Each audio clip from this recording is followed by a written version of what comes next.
By tissue, tissue জিনিসটা কি?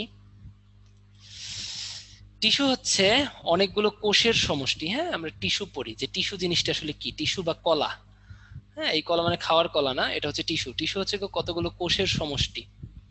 হ্যাঁ, অনেকগুলো কোষের সমষ্টি, তার মানে অবিচ্ছিন্ন কোষগুচ্ছ, অনেকগুলো কোষ নিয়ে তৈরি আহ একটা এক ধরনের অনেকগুলো কোষের সমন্বয় বা কোষের ক্লাস্টার হচ্ছে টিস্যু।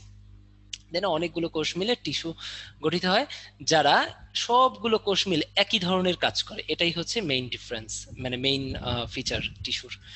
অনেকগুলো কোষ মিলে একই ধরনের কাজ করবে। যেমন কেউ কাভার করে আমাদের বডিকে, যেমন স্কিন কাভার করে, এরকম উদ্ভিদেও তোমার কাভারিং টিস্যু আছে, যেমন এপিডার্মিস। কিছু কিছু টিস্যু আছে যেগুলো উদ্ভিদের পানি আর খাবার পরিবহনে ব্যবহার হয়, তাই না? পরিবহন টিস্যু তন্ত্র, যেমন কিনা জাইলেম, ফ্লোয়েম, তাই না? তাহলে বিভিন্ন ধরনের টিস্যু, সেটা একই ধরনেরও হতে পারে, বিভিন্ন ধরনের কোষও হতে পারে, বাট অনেকগুলো কোষ মিলে এক অনেকগুলো কোষগুচ্ছ যখন একই ধরনের কাজ সম্পন্ন করে, এগুলোকে বলা হয় টিস্যু। এরা অবশ্যই একটা জায়গা থেকে সৃষ্টি হবে এবং প্রত্যেকটা সমধর্মী এবং একই ধরনের কাজ